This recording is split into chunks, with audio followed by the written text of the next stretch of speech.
அன்பே சிவம் மனமே குரு என்றுணர்த்திய குருவே போற்றி. எனக்குள் இறைவனை உணர வைத்த குருவே போற்றி.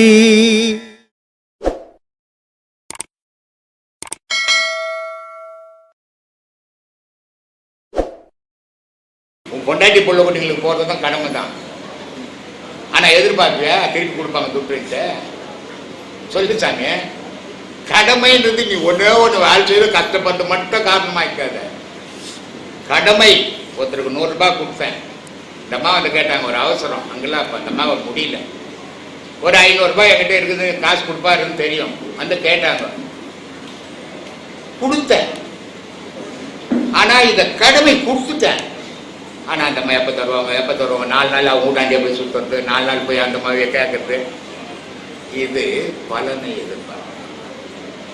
இப்போ அந்த இருளர் குடும்பம் இருந்தது இல்லை, 120 குடும்பம் இன்னும் கவர்மெண்ட் கூட கொடுக்கல, நம்ம கொடுத்த மாதிரி எங்கேயுமே கொடுக்கல, இந்தியா ஃபுல்லாக கொடுக்கல. காரணம் என்ன? நான் எலெக்ஷனில் போய் நிற்க போகிறாங்க. இதுதான் கடமையை செய், பலனை எதிர்பார்க்காத. முதல் வாட்டி என்ன பண்ணோம், கொரோனா சால 120 குடும்பம், பெரிய பெரிய பணக்காரன் இருக்கிற இடம் அது. ஆனால் யாரும் 10 பைசா உதவி பண்ண மாட்டாங்க. அந்த நேரத்தில் நம்ம என்ன பண்ணோம், நமக்கு யாருன்னே தெரியாது. உடனே என்ன பண்ணோம், 460 ரூபா ஒரு கிலோ, ஒரு பேக் அரிசி 10 கிலோ இல்லையா, 1 கிலோ எண்ணெய், 1 கிலோ பருப்பு, ஒரு பாக்கெட் ரஸ்க்கு, ஒரு பாக்கெட் பிஸ்கட், கையில் 1000 ரூபாய்.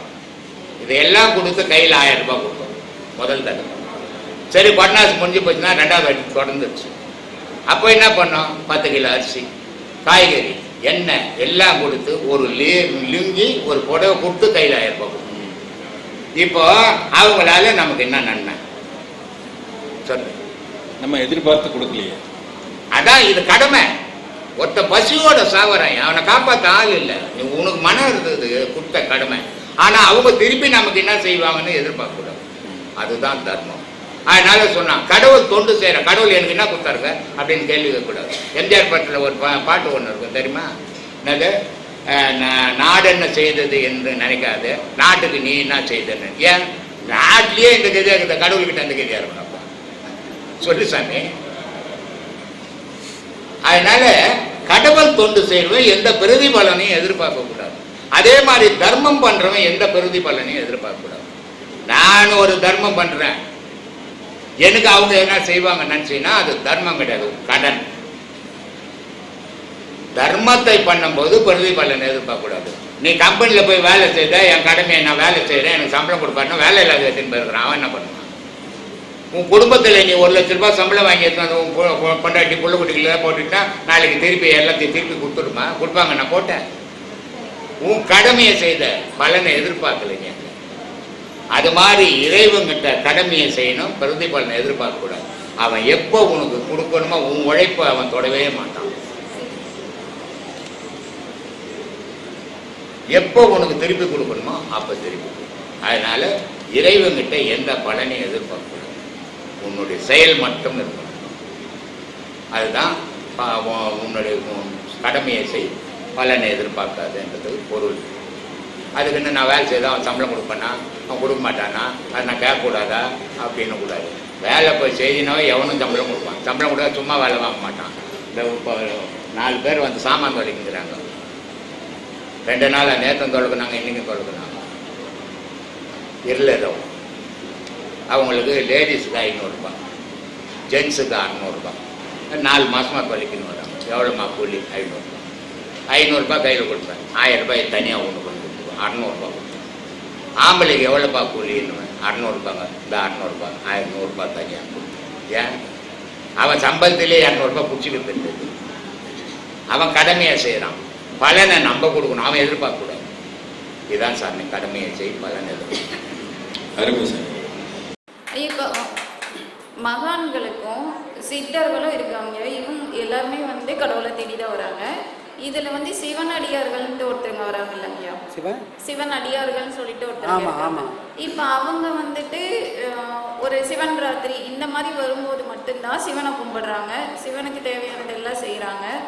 ஆனால் அவங்களும் சிவனை தான் தேடுறாங்க. ஆனால் அவங்க வந்து எல்லாமே சாப்பிட்றாங்க, சாப்பாட்டு விஷயத்துலேருந்து நான்வெஜ்லேருந்து எல்லாமே சாப்பிட்றாங்க. ஆனால் சித்தர்களும் மகான்களும் இந்த நான்வெஜ்ஜை தவிர்த்துட்டு அசைவ இதுலேயே போய் இது இவங்க 2 பேருக்கு என்னங்க வித்தியாசம்? 2 பேருமே கடவுளை தானே தேடுறாங்க. சிவனடியார்கள் என்றவங்க சைவம் இருக்காங்க, சைவத்தில் அடிப்படையாக இருக்காங்க, சிவனையே சார்ந்து இருக்கிறாங்க. மற்றவங்கெல்லாம் அவங்களும் சிவனை தானே சார்ந்திருக்காங்க, சிவனை கும்பிட்றாங்க. ஆனால் சிவனடியார் சொல்றது கிடையாது. சிவனடியார் சொல்றாங்களா? யாரோ ஒரு குரூப்பு தான் நான் சிவனடியார்னு சொல்லிருக்கிறாங்க. மகான்கள் சித்தர்கள் எல்லாரும் சிவனை தான் கும்பிட்டாங்க, சிவனை தான் அடைஞ்சாங்க. ஏன்னா சிவனுக்குன்னு தனியாக ஒரு உருவம் இல்லை. யார் எப்படி பார்க்குறாங்களோ அவன் அப்படியே வந்து நிற்பான். அவன் அப்படி வந்தால் மட்டும்தான் அவனுக்கு பேர் சிவம். இப்படி தான் அடையாளப்படுத்திட்டா அது சிவப்பொருள் இல்லை, அது அவப்பொருள்.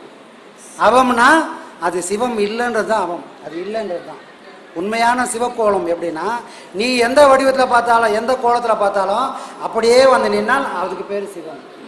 ஆனால் இங்கே சிவனடியார்கள்லாம் எப்படி இருப்பாங்கன்னா, சிவன் வந்து வெந்நீர் பூசியிருப்பார், சாம்பல் அடைஞ்சிருப்பார், ஜடாமுடி வச்சிருப்பாரு, கங்கை ஓடும், கயத்தில் பாம்பு இருக்கும், அவர் தான் சிவனடியார். இல்லை சிவபானம் தான் சிவனடியார். ஆனால் சிவன்ன்றது அது இல்லை. இங்கே சிவனடியார்கள் கூட்டம்லாம் எதை நோக்கி ஓடுதுன்னா, இங்கே பௌர்ணமிக்கோ வேற ஒரு நல்ல நாளாக தேடி திருவாசகம் படித்தோமா, நாளத்தை அடித்தோமா, அதோட போனோமான்னு போகிற கூட்டங்கள். இவங்கெல்லாம் சிவனை அடைய முடியுமானா அடைய முடியாது.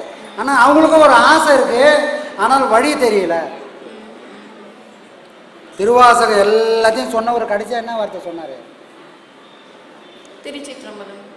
எல்லாத்தையும் படிச்சுட்டா இதோட பொருள் உணர்ந்து படிப்பார்கள். அது இவ்வளோத்தையும் நான் எதுக்காக சொன்னேன்னா, இவ்வளோத்தையும் படிச்சதுனால நீ முக்தி அடைஞ்ச மாட்ட. ஆனா இந்த படிச்சதுக்கான பொருளை உனக்கு பொருள் உணர்ந்தால் மட்டும்தான் நீ சிவத்தை அடைய முடியும்னு கடைசியில் வரி எழுதுற. காரணம் என்ன? அப்போ எந்த எல்லை எதை வேணா யார் வேணா எந்த வழிமுறை வேணா சேர்க்கணும். ஆனால் இலக்கு அங்கே போய் சேருமான்றத பார்த்துக்கணும். நமக்கு முன்னாடி 1000 பேர் சிவனடியாராக இருந்தான், ஆனால் ஊர் போய் சேர்ந்தாங்களா? இல்லைன்னா நான் அந்த வேலையை செய்யறது பிரயோஜனமா? பிரயோஜனம். ஒரு வேலை செய்கிறோம், சம்பளம் வராமல் நான் ஏன் வேலை செய்யணும்? வேலை செய்யறது அர்த்தமே இல்லாத போயிடுமா? அந்த மாதிரி ஒரு பாதை அவன் தான் குறிக்கோள்னா அவனை போய் அடையணும். அவனை போய் அடையலைன்னா எல்லாமே வீணு. அவன் பேரை சொல்லி செஞ்சாலும் அது வீணாக தான் போகும். அது அர்த்தம் இல்லாத கோலம். சரிங்களா? ஐயா, இப்போ சத்குருன்னு சொல்கிறாங்களா ஐயா? நான் உங்ககிட்ட ஃபோனில் கேட்டப்ப நீங்கள் சொல்லியிருக்கீங்க. எனக்கு இது எல்லாருக்கும் தெரியணுங்கிறதுக்காக நான் கேட்குறேங்க. சத்குரு அப்படிங்கிறதுக்கு பொருள் என்னங்க ஐயா? சத்குரு இப்போ ஐயா இங்கே குரு மட்டுமா இருந்தார். ஜீவ சமாதி அடையிறதுக்கு முன்னாடி அவர் என்ன பண்ணோம்? குருன்னு இருந்தோம்.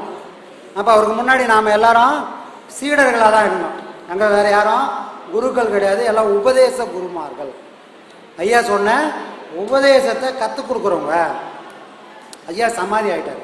இப்போ ஐயாவை குருன்றோம், அடுத்து வரப்போகிறோம். எல்லாரையும் குருன்னா எல்லாம் ஒன்றாயிடுமா? ஒன்றும் ஆகாது. ஏனால் அங்கே உள்ள உட்காந்துக்கிற கோலம் என்ன? அவர் எந்த கோலத்தில் உட்காந்துக்கிறார்? அது சச்சிதானந்த சொரூப நிலை. சச்சிதானந்த சொரூப நிலை. உருவத்தில் இருந்த ஒருத்தர் எந்த உருவத்துக்கும் அடங்காத ஒரு நிலையில் உட்காந்துருக்கிறது தான் சச்சிதானந்த சொரூபம். அது யார் இருக்க முடியும் அப்படின்னா இறைவனால் மட்டும்தான் அந்த நிலையில் உட்கார முடியும். சொரூபம்னாலே நம்ம அறிவுக்கு எட்டாத ஒரு வடிவம். அது வடிவம்தான், ஆனால் நம்ம அறிவால் அதை உணரவே முடியாது. அதை அனுபவித்தால் மட்டும்தான் தெரியும். அப்போ அவர் அந்த கோலத்தில் உட்காந்துக்கிறாருன்னா அவரை எல்லாரையும் சொல்கிற மாதிரி குருன்னு சொன்னால் இங்கே இருக்கிறவங்களும் அவரும் ஒன்றாயிட முடியாது. அப்போ அந்த டிஃப்ரெண்ட்டை காட்டணுன்றதுக்காக சொன்னது தான், அவரோட கோலத்தை அடையாளப்படுத்துறதுக்கு தான் அங்கே சத்குருன்றோம். சரிங்களா? உடலோடு இருக்கும்போது அவர் குருவை சொன்னோம், அவரே அதான் சொன்னார், நீ இதோட நிறுத்திக்கப்பா, நீ வேற ஒன்றும் சொல்ல வேணாப்பான்னு. ஆனால் உடலை கடந்து அவர் ஜீவஸ்வரூபமாக ஆனதுக்கப்புறம் சொரூபானந்த நிலைக்கு போனதுக்கப்புறம் அது சச்சித சொரூப நிலை, சச்சிதானந்த சொரூப நிலை. அப்போ அந்த விஷயத்தை நம்ம வெளிப்படுத்தக்கூடிய வார்த்தை தான் சர்க்குரு. அப்படி ஒரு நிலையை எட்டி பிடிச்சவங்களுக்கு மட்டும்தான் அது சாத்தியம். சரிங்களா? இங்கே வாழக்கூடிய யாருக்கும் அப்படி ஒரு நிலை எட்டாது. அப்படி ஒரு நிலையை அடைஞ்சவங்களால இங்கே வாழ முடியாது. அதனால தான் ஐயா ஒரு விஷயத்த சொன்னார். இங்கே அவர் உட்காந்து பேசுகிறாரு, நான் இல்லை அப்படின்னு யாரும் நினச்சிடாதீங்கன்னு சொல்லும்போது இங்கே ஒரு அம்மா அழுகுறாங்க, அப்படி சொல்லாதீங்கய்யா, அப்படி சொல்லாதீங்க. அப்படி சொல்லும்போது அவர் ஒரு முறை முறைக்கிறாரு. நானும் அப்போ அங்கே இருந்தேன். எப்பவுமே நான் அவர் கூட நின்னதே கிடையாது. ஏன்னா அவரை எப்பவுமே தூரம் நின்று தான் பார்க்கணும், தெய்வத்தை தூரம் நின்று தான் தரிசிக்கணும். அந்த மாதிரி எப்பவுமே அவர் கூட நிற்க மாட்டேன். அவர் நின்று அவரோட ஒரு அசைவும் நான் அப்படியே தூரமாக இருந்து தான் வேடிக்கை பார்ப்பேன். அப்போது அவர் சொல்கிறார், நான் இல்லை, நான் வரல அப்படின்னு யாரும் நினைக்காதீங்க அப்படின்னு சொல்லும்போது ஒரு அம்மா இங்கே சொல்கிறாங்க, ஐயா அப்படி சொல்லாதீங்கன்னு சொல்லும்போதே அவர் அவங்கள பார்க்குறாரு. அந்த பார்வைக்கான அர்த்தமே வேறு. நீ எதுக்காக நீ கதறனா, நான் இந்த உருவத்தில் இல்லை நீ நினைக்கிறதுனால தானே அழுகுற, அப்படி சொல்லாதீங்கன்னு சொல்கிற. நான் உருவத்தை கடந்த ஒரு நிலைக்கு போக போகிறேன். அப்போ நான் இவ்வளோ நாள் நான் அதை தான் சொல்லிட்டு இருந்தேன், அது உனக்கு புரியலையான்றது தான் அந்த பார்வையோட நோக்கமே. அவரோட ஒரு அசைக்கும் 1000 அர்த்தம் சொல்லலாம். நம்ம அதை நம்ம தூரமாக இருந்து பார்க்கணும். அப்படி பார்த்தால் மட்டும்தான் அது சாத்தியம், இல்லைன்னா அது உணரவே முடியாது. அந்த பார்வைக்கு இவ்வளோ பொருள் இருக்குது. நான் போக போகிறேன், எந்த ஒரு நிலைக்கு போக போகிறேன், உருவத்தில் இந்த அடையாளத்தில் இருந்து அடையாளம் இல்லாத ஒரு நிலைக்கு போக போகிறேன். ஆனால் அடையாளம் இல்லாத ஒரு நிலை தான் உன் கூட வர முடியும். உருவத்தில் உட்காந்தும் போது நான் இங்கே இருப்பேன், அங்கே போனால் நீ நினச்சா உன் பக்கத்தில் நான் இருப்பேன், உன் நினச்சா உனக்கு இருப்பேன். இதுதான் அந்த ஒரு பார்வைக்கு. ஆனால் அன்றைக்கி நீங்கள் நினச்சி பார்த்துருப்பீங்களா அந்த பார்வைக்கு இவ்வளோ அர்த்தம் இருக்குதுன்னு? அதை தூரமாக இருந்து ரசிக்கணும். அவர் பார்வைக்கு, அவரோட சொல்லுக்கு, ஒவ்வொன்றுக்கும் ஒரு அசைவுக்கும் 1000 விஷயங்கள் இருக்குது. அதை நாம் அசை போடணும். இவர் அங்கே பார்த்தார என்ன காரணம் அப்படின்னு நாம் அசை போட்டால் அவரோட பிரம்மாண்டன்றது நம்ம புரிய ஆரம்பிச்சோம். கண்டிப்பாக உண்மைங்கய்யா. இதை நான் அனுபவிச்சிருக்கேங்கய்யா. ஐயோட இது சொல்லும் போது அப்போ எனக்கு புரியல. ஐயோட சமாதி நிலைக்கு அப்புறம் எனக்கு கிடைச்ச அந்த அனுபவங்களும் வேறு. அதுலேருந்து எனக்குள்ள பெரிய மாற்றங்கள் வந்துச்சுங்க. அதுலேருந்து ரொம்பவே எனக்குள்ள ஒரு மாற்றங்கள். அவரு அந்த பார்வையில் ஒரு வேதனை, நான் இவ்வளோ வருஷம் சொன்னதை நீ புரிஞ்சிக்கவே இல்லைன்னு ஒரு வேதனை. கண்டிப்பாங்க. நான் எனக்கு ஒரு எல்லை இல்லை, நான் எல்லாத்தையும் அடைஞ்சிட்டேன். ஒரு எல்லை இல்லைன்றத அவரோட ஒரு சொல்லும் நிரூபிக்குது. நான் இந்த வார்த்தை சொல்லும்போது நீ கலங்கலாமா, என் குருநாதர் எங்கே போகிறாரு, என் குருநாதர் தான் இருக்க போகிறாரு அப்படின்னு நீ சொல்லாமல் உனக்கு அடை வரலாமா அப்படின்றது தான் அந்த ஏக்கம். அப்போ நான் சொன்னது உனக்கு விளங்கலையோ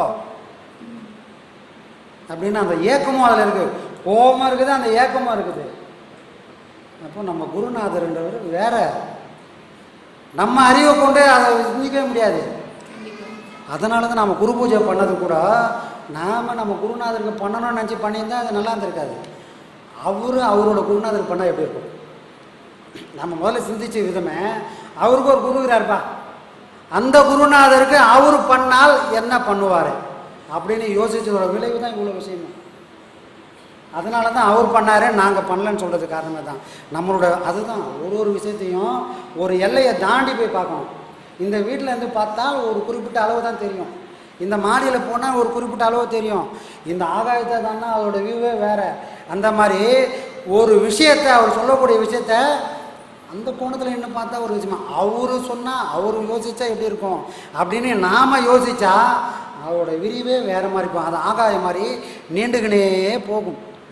நமக்கு அப்படி ஒரு சாமர்த்தியம் இருந்தால் அவரோட ஸ்பீச்சை போட்டு விட்டு அவரோட நிலையிலேருந்து அதை சிந்திச்சு பழகி பாருங்கள், அவரோட பிரம்மாண்டம் என்னன்றது தெரியும். சரிங்களா? நாளையிலேருந்து அதெல்லாம் பண்ணணும். ஆகா அவர் நல்லா பேசுகிறாருங்க அப்படி போகக்கூடாது. சரிங்களா? அந்த மாதிரி சிந்திங்க. நன்றிங்க. நன்றி. நான் கடைப்பிடிச்சிட்டு இருக்கேங்கய்யா. அதனால எனக்கு கிடைச்ச அனுபவங்கள் நிறையங்கய்யா.